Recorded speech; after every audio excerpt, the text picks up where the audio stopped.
May 11, 1945, 9:14. Okinawa. A low ridge the maps label Zebra Hill. The slope is broken limestone and churned clay, scraped bare by weeks of shelling. Smoke hangs at knee height in places, drifting in slow sheets that hide and reveal the ground like a curtain. Somewhere ahead, so close the sound has texture, Japanese machine guns are firing from positions the Americans can't clearly see. At the forward edge of an infantry line flattened by fire, Private First Class Lewis Hall lies on his stomach in a shallow scrape of dirt that barely qualifies as cover. He is a rifleman. Early 20s. Exhausted, dirty, and alert in the way men get when there's no room left for panic. His unit has been moving up this ridge in short, punishing bursts, crawl, run, drop, trying to take ground measured in yards. Now they've run into a wall. At 9:15, a burst snaps over Hall's position. The rounds tear through brush and smack into the slope with sharp, wet thuds. The gun is firing low, deliberately, at the places men have to go if they want to advance. The folds in the ground, the shallow depressions, the narrow, safe lanes everyone can see. Another gun answers a second later from a different angle. The fires overlap.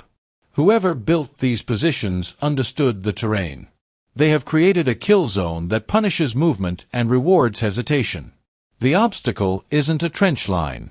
It's a cluster of pillboxes, hardened fighting positions, camouflaged into the ridge so well that even when they fire, the Americans struggle to pick out the exact slit. A pillbox is a defensive idea turned into concrete and earth, a small crew, protected from fragments and small arms, controlling an approach with a machine gun. Against them, a rifle is almost irrelevant unless it can reach a firing slit or catch a defender outside. By 9:16, Hall's platoon is pinned down. Men are pressed flat behind anything that blocks a bullet, a stump, a rock, a broken ledge of coral. The medics can't move without drawing fire. The leaders can't stand to signal without getting cut down. The advance is frozen, and the longer it stays frozen, the more dangerous it becomes, because defenders have time to adjust, to range the slope, to call for mortar fire, to counterattack. This is the kind of fight that gets simplified later into a line in a history book: assaulted enemy fortifications. But on the ground, it's chaos controlled by physics. A machine gun doesn't have to kill everyone. It just has to make everyone afraid to move. At 9:17, Hall crawls forward a few inches and lifts his head just enough to see. He watches the pattern of fire. He listens for the pauses. He tries to locate the first pillbox by the sound of the gun, by the way the tracers appear from smoke, by the direction the dirt kicks up when rounds strike. He isn't alone in understanding what needs to happen. Infantry doctrine in this war has learned the lesson the hard way. Pillboxes rarely fall to fire and maneuver alone. They fall when someone gets close enough to use hand grenades and explosives, weapons designed to do damage through blast, fragmentation, heat, and pressure in confined spaces. Hall has access to those tools. Nearby, men carry satchel charges, canvas bags stuffed with blocks of explosive, heavy enough that carrying one changes the way a man moves. A satchel charge isn't subtle. It's demolition, the simplest way to kill a fortified position when you can't bring a tank up, when you don't have a flamethrower team on hand, or when the terrain makes heavy weapons slow and vulnerable. He also has white phosphorus grenades, the kind that burst into burning fragments and thick smoke. WP is not just smoke. It is heat and choking fumes. In a fighting hole it can blind. In a bunker it can suffocate. It forces defenders to choose between staying inside and burning, or trying to escape into rifle fire. At 9:18, Hall makes a decision that nobody orders him to make. He does not call out. He does not stand and gesture. He reaches for a satchel charge and checks the ignition. He takes WP grenades as well, tucking them where he can reach them quickly. Then he starts moving, low, slow, and deliberate, because the first 30 yards are the most dangerous. 30 yards does not sound like much. But 30 yards is long enough for a machine gunner to see movement and walk fire onto it. It is long enough for riflemen in supporting positions to add shots. It is long enough for a man to die 3 different ways before he reaches the target. At 9:19, Hall begins crawling forward into the open lane between his line and the first pillbox. He keeps his body flat, elbows and knees digging into the dirt, pulling himself forward inch by inch. Bullets crack overhead. Some hit the ground close enough that he feels the dirt spray against his face. At 9:20, the machine gun's bursts shift, searching. The gunner is trying to catch him in motion, trying to time the moment he has to lift his body to move. Hall freezes when the bursts come close, then crawls again when the firing slackens. He uses the pauses like steps. At 9:21, he is close enough to see what the others can't. The pillbox isn't a big, obvious bunker. It's a low structure blended into the hillside. The firing slit is narrow. The crew inside has a protected view down the slope. They are confident enough to keep firing, confident the Americans won't cross that last stretch. Hall closes the remaining distance. At 9:22, he rises into a crouch for a split second, just long enough to move faster than a crawl, and then drops again, sliding into the blind spot beneath the firing slit. In that dead ground, the machine gun can't depress far enough to hit him. It's the smallest advantage possible, but it's enough. He pulls the Satchel charge's igniter. At 9:23, he shoves the charge into the position, into the opening where the blast will carry inside, and throws himself away from the structure. There is no long fuse. He is too close for that. The timing is measured in heartbeats. The explosion is sharp and heavy, a concussion that thumps the air and throws dust out of every crack. The machine gun goes silent immediately. The first pillbox is no longer controlling the slope. It is destroyed as a fighting position. Hall does not pause. At 9:24, he moves laterally along the ridge toward the next pillbox. This is where most assaults break down. After the first success, the defenders focus on the attacker and cut him apart. The remaining pillboxes are still intact, still firing, and now they know exactly where the threat is coming from. Hall uses the smoke and dust as cover. He stays low. He moves in short bursts, stopping when he hears the next gun shift. At 9:25, he pulls a white phosphorus grenade, primes it, and throws it into the next position's opening. The grenade bursts inside. Smoke pours out. A second later, he throws another. The goal is not just to kill. It is to disrupt, to blind the gunners, to force them off the slit, to make the interior unlivable. At 9:26, defenders begin to react. A figure tries to escape, coughing, disoriented, driven out by the smoke and heat. Hall fires with his rifle. At this range, the engagement is sudden and brutal. He keeps the exit covered because he understands the geometry. The moment a crew breaks out, they will either be killed or run to another position and keep fighting. At 9:27, he is already moving again, closing on the third pillbox. This is not a squad attack in the usual sense. There is no coordinated rush of multiple men placing charges from different angles.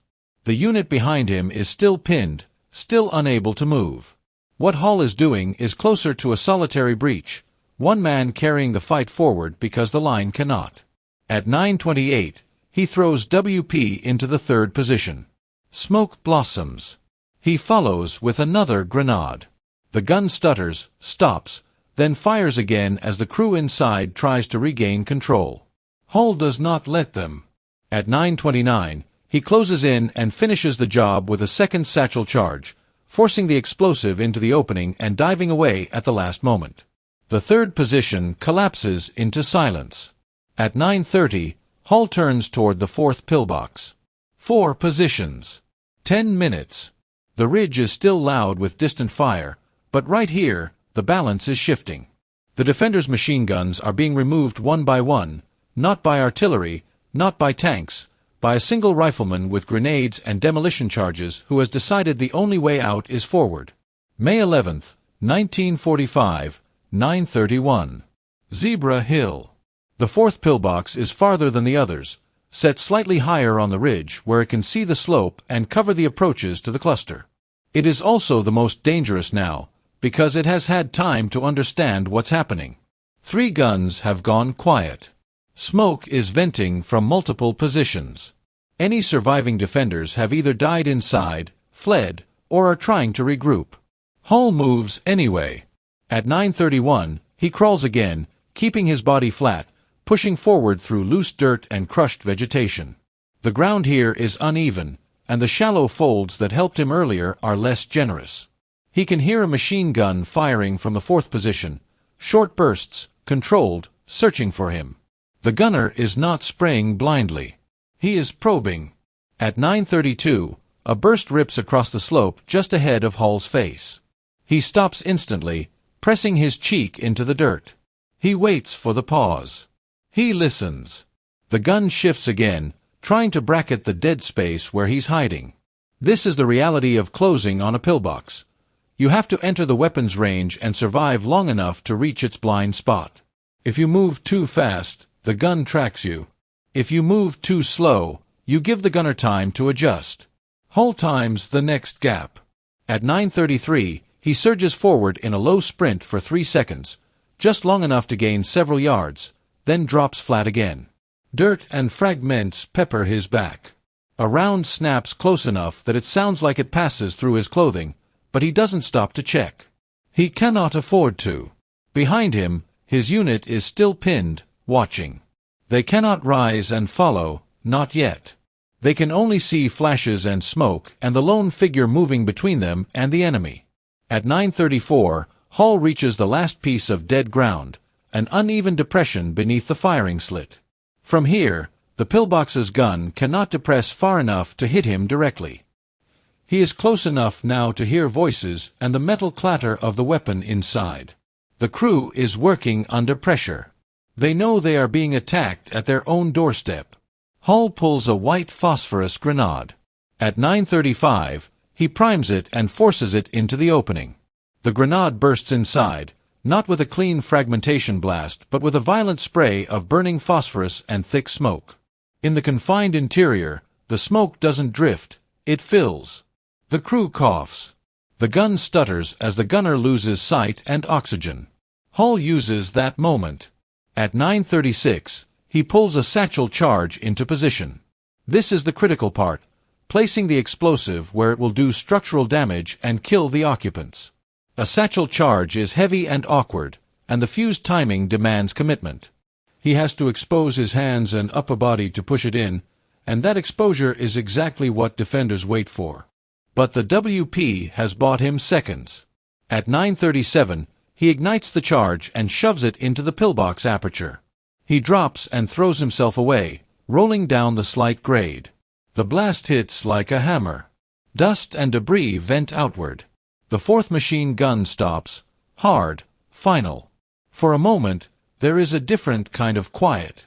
At 9:38, Hull rises into a crouch and scans the ridge for movement. He is close enough to the destroyed positions to see bodies and scattered equipment. He is also close enough to be hit by riflemen firing from farther back, so he stays low. A defender staggers out of one of the smoky openings, disoriented, trying to run. Hull raises his rifle and fires. The man drops. Another figure appears, then disappears. This is why he kept his rifle ready. Grenades and satchel charges remove the fortifications.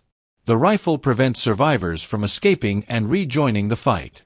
At 9:39, he looks back toward his own line. The effect of what he's done is immediate. With the pillboxes silent, the kill zone loses its teeth. Men who have been pinned down for long minutes begin to move, first crawling, then rising into short rushes. Leaders start signaling. Medics start reaching forward. At 9:40, Hull begins moving back toward his unit, still cautious, still scanning for the next threat. The ridge is not clear in any absolute sense. Okinawa does not offer that kind of closure. There are always more positions, more concealed weapons, more hidden riflemen. But the specific obstacle that stopped the advance, those 4 pillboxes and their machine guns, has been eliminated. In the space of roughly 10 minutes, the tactical situation changes from paralysis to momentum. That is what acts like this do in infantry warfare. They don't win a campaign by themselves. They don't even win a hill by themselves. But they break a local deadlock at exactly the moment when a unit is most vulnerable. And they come at a cost. At 9:43, Hall reaches a shallow fold in the ground near the forward edge of his line.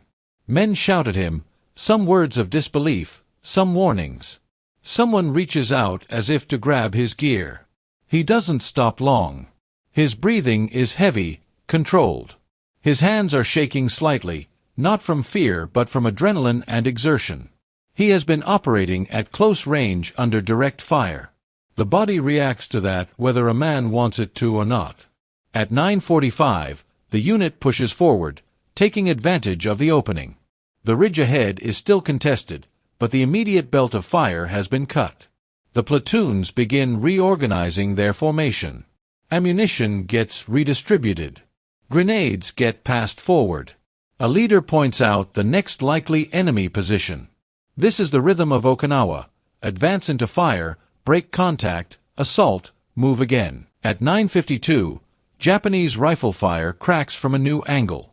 Hall drops again, instinctively. The enemy is still there. The battle is not over. But the pillbox line, 4 machine gun positions that had frozen an American advance, has been destroyed, and the company is moving. Broader context: why pillboxes mattered here on Okinawa. Japanese defenses are built around depth and dispersal.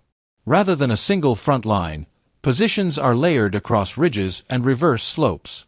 Fortifications are placed to withstand bombardment and to force infantry to fight for every rise. Pillboxes and caves are integrated into that system. They serve as anchors, points that stop movement and channel attackers into predictable routes. The American response, developed across earlier island campaigns, is a combined arms approach: artillery and naval gunfire to suppress and isolate, tanks where terrain allows, flamethrowers to clear enclosed positions, and infantry assault teams using grenades and demolition charges to finish what heavy weapons cannot. But the reality on many ridges is that combined arms is not always available at the exact point of crisis. Tanks get bogged. Flamethrower teams are exposed. Radios fail. Visibility collapses in smoke and rain. In those moments, the outcome often depends on a small group, or a single soldier, closing the distance with hand-thrown weapons and explosives. Hall's actions fit that pattern. They are also unusually concentrated, for fortifications removed in a tight window of time. Aftermath: in the immediate fight by 10:10, Hall's company is consolidating the ground won by the assault. Casualties are assessed. Ammunition counts are checked. The men look at the destroyed positions with the stark recognition that these were killing machines built for exactly this purpose. Some soldiers walk closer to see the construction, how the pillboxes were hidden, how the firing slits were angled, how the machine guns were sighted. They are learning, because the next ridge will demand the same skills. At 10:18, the company receives new fire from deeper positions. The advance continues in stages. Hall remains in the forward area, because that is where a rifleman is most useful. He is not a lone hero in a vacuum. He is part of a unit that will keep taking losses and keep moving.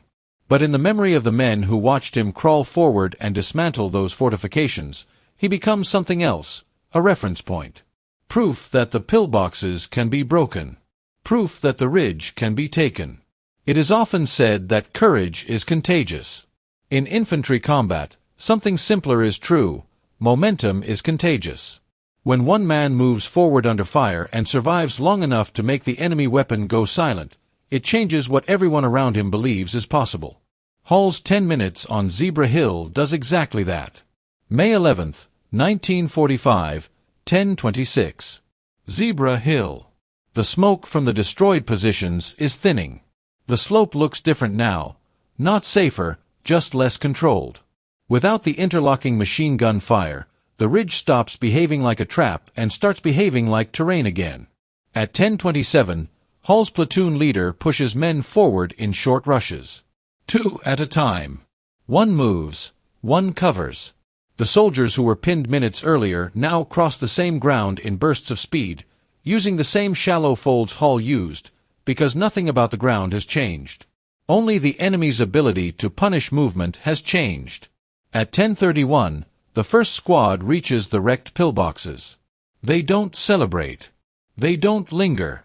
They glance into the openings, register the outcome, and keep moving. A fortified position isn't just an obstacle, it's also a warning. If these were here, there are more ahead. If these were camouflaged this well, the next line may be even harder to see. At 10:38, a Japanese rifle cracks from deeper on the ridge. A single shot, sharp and deliberate. Men drop. Another shot. Then a short burst from an automatic weapon. The defenders are still fighting. Just from the next layer back, the next set of firing points, the next place that controls the approach. This is the larger story of the Pacific Ground War. No single action ends the fight. It only creates an opening. It buys minutes. It saves a platoon from being ground down in place. It turns a stalled attack into forward motion. At 10:44, Hall is back in the forward area, reloading, checking grenades, checking the condition of his rifle, scanning for the next threat. There's no dramatic pause where he realizes what he's done. In the immediate aftermath of close combat, men don't think in those terms. They think in simple problems: ammunition, cover, angles, distance, water, casualties. At 10:52, the company shifts right, trying to outflank the next set of firing points. A runner moves along the line with clipped instructions. The unit is regaining tempo. And this is where a documentary has to do something the battlefield never does: pull back and clarify the record. Because the story of a Hall using satchel charges and grenades to knock out pillboxes in minutes fits a real pattern of the war, but the specific name and the specific citation often get tangled in retellings. The record problem: names, ranks, and repeated tactics in World War II.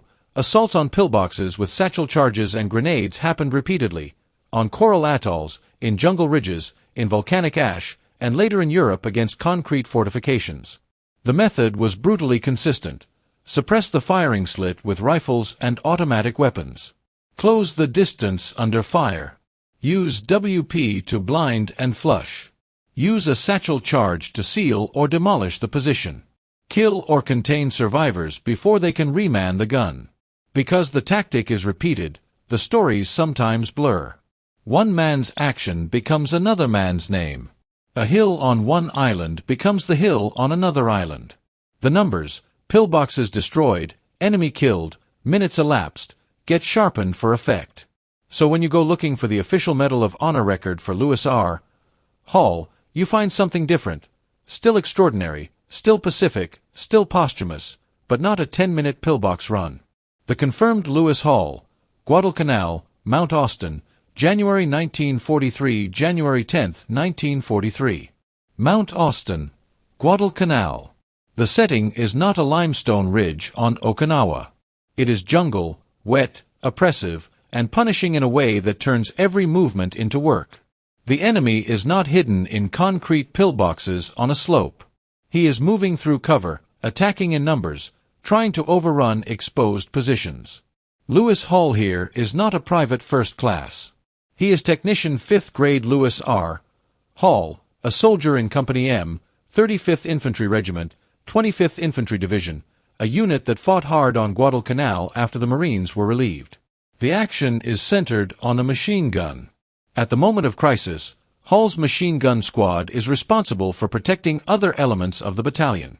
Then the situation collapses fast. His gunner is killed, his assistant gunner is wounded, and an adjoining gun crew is knocked out. The defense begins to fail. Someone orders a withdrawal from a hazardous position. Hall refuses. He moves to an idle gun and, with another soldier, brings it back into action. In the official citation, the detail is blunt and physical. The two men hold up the machine gun by its tripod to increase its field of fire, because the terrain and the urgency demand an angle the weapon can't otherwise get. They fire into advancing Japanese infantry at close range. They inflict heavy casualties. They hold the line long enough for the rest of the battalion to recover and maneuver. They are killed where they stand. It is the same core truth as the pillbox story. A small action, performed under direct fire, changes what happens to everyone else. In one version, the weapon is a satchel charge thrown into a firing slit. In the documented version, the weapon is a machine gun kept alive by two men who refuse to leave. Either way, the result is the same kind of battlefield math: minutes purchased with lives. Why the confusion persists at 11 o'clock on any battlefield. The men who survive will remember impressions. Smoke, angles, bursts of fire, the silhouette of a soldier moving forward alone, the sudden silence when a gun stops. What they won't always have is the paperwork, unit journals, after-action reports, citations written months later, sometimes with errors, sometimes with simplified language. And pillbox assault with satchel charge is a phrase that appears again and again across Medal of Honor citations and combat narratives. It's easy for a story to migrate. That doesn't make the legend worthless.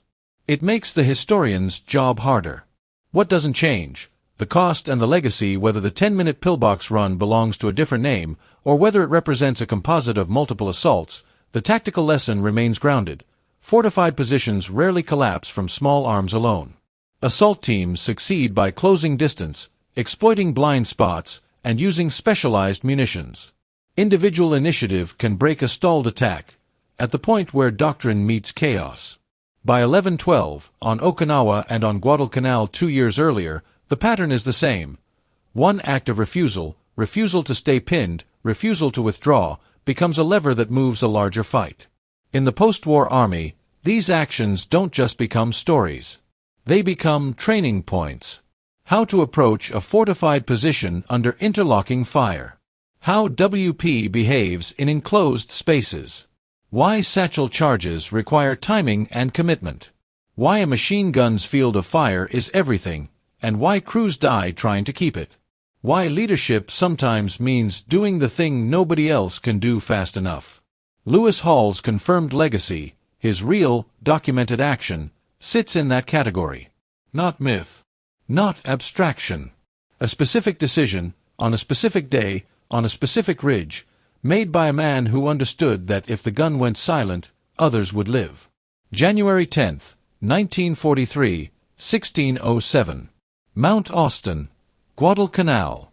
The light is already fading under the canopy. In the jungle, twilight doesn't arrive gradually. It drops. The air is wet enough to make metal slick and cloth heavy. The ground is a tangle of roots and churned mud, and every step sounds louder than it should. Lewis Hall is still at the gun. At 1608, the Japanese push again. Not in a neat line. In short, violent surges through cover. The assault is close enough that individual voices carry. Shouts, commands, the raw sound of men forcing themselves forward. Hall and the soldier beside him keep the machine gun in play by brute effort, lifting the tripod to force elevation and traverse where the terrain won't allow it. A World War II U.S. infantry machine gun is a crew-served weapon for a reason. It's heavy, it heats, it demands belts of ammunition and discipline to keep it fed and firing. When the gunner is killed and the assistant is wounded, the weapon usually dies with them, not because no one is brave, but because no one can replace two trained hands instantly under fire. At 1609, Hall does it anyway. At 1611, the gun's bursts cut into the attack. The cadence is controlled. Short, measured strings. Enough to stop movement. Enough to break momentum. The effect is mechanical and immediate. Men who were advancing drop into cover, forced down by the threat of a weapon that can dominate a lane in seconds. At 1613, the rest of the American line begins to stabilize behind that fire. Wounded men are dragged back. A leader gets his head up long enough to reorient. A gap is closed. Another weapon shifts to support. This is what Hall is buying. Not victory. Not a clean breakthrough. Time. Options. At 1615, the Japanese press close again, and the range collapses into a distance where the machine gun's muzzle blast is as much a signal as its bullets. Hall holds. The man beside him holds. At 1617, both are hit. There is no rescue. No dramatic extraction under fire. The position is too exposed. The jungle swallows bodies as quickly as it hides pillboxes. In the immediate aftermath, the surviving soldiers do what they have to do. They keep fighting, they withdraw when ordered, they carry the wounded they can carry, and they leave behind the dead they cannot reach. The Medal of Honor process. How a moment becomes a record weeks later, the action is written down. Names are confirmed. Witness statements are collected. Unit reports are compiled.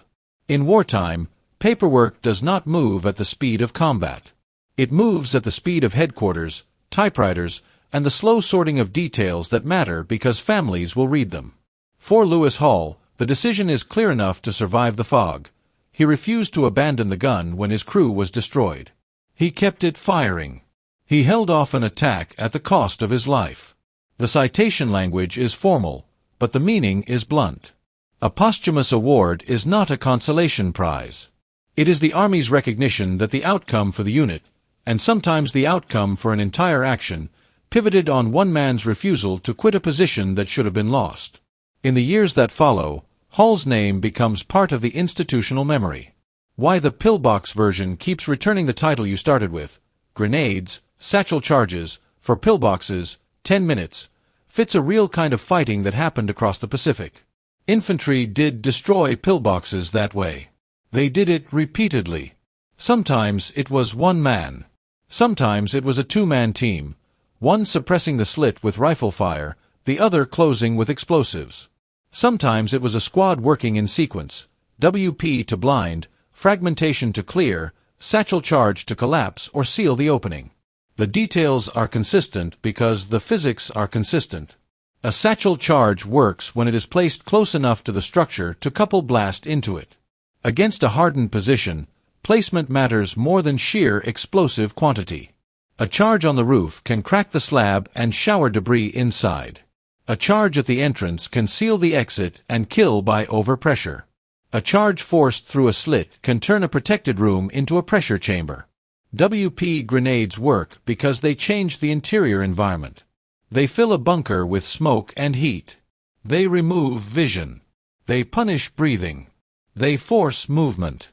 And movement is what defenders cannot afford when they are trying to keep a gun on its firing line.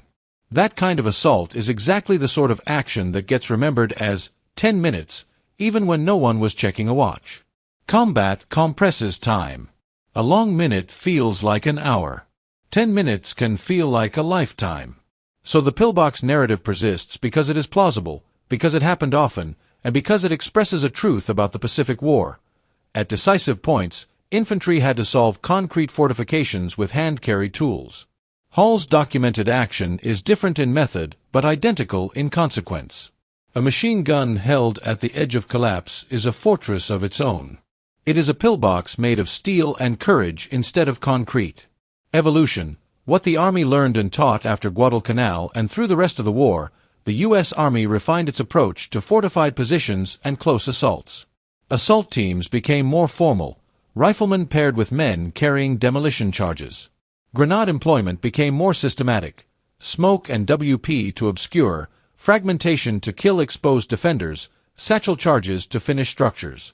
Supporting weapons, mortars, machine guns, and later tanks, were trained to suppress firing slits so the assault element could move. In training, the lesson was taught with numbers, not slogans. How far can a machine gun traverse a lane? What is the likely dead space beneath an embrasure? How many seconds of suppression are needed for a man to cross 30 yards? What happens to a bunker crew when WP fills the interior? How close does a demolition charge need to be to break a roof or seal an entrance? These weren't abstract questions. They were answers paid for on ridges and in jungle draws.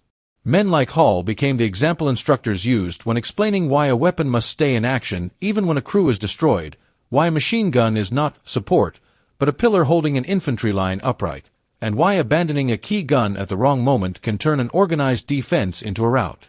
Legacy. The quiet after the war Hall does not come home. There is no post-war career, no promotions, no civilian job, no memoir. His legacy is not a life lived after combat. It is the imprint he leaves on the men who did. The legacy is carried in the way survivors talk about a moment when the line almost broke and didn't. It shows up in small, concrete places, in unit histories that record the day and the location, in the way a machine gun section is trained to keep a spare man ready to replace a fallen gunner, in the way platoon leaders prioritize ammunition supply and gun placement, knowing a single weapon can decide whether a company advances or dies in place, in the way later generations teach that holding is not passive, It is an action measured in belt links and barrel heat and the will to stay exposed long enough for others to move. In museums and memorials, Hall's name sits among others who died in the same kind of fight, men whose actions were too small to be campaigns and too large to be forgotten. And in the broader story of the war, that is the point. Because the Pacific was not won only by fleets and airfields. It was won by infantry closing distance, sometimes with satchel charges and grenades against concrete, sometimes with a machine gun held upright by 2 men against a rushing attack, until the enemy position stopped firing and the next yard became possible.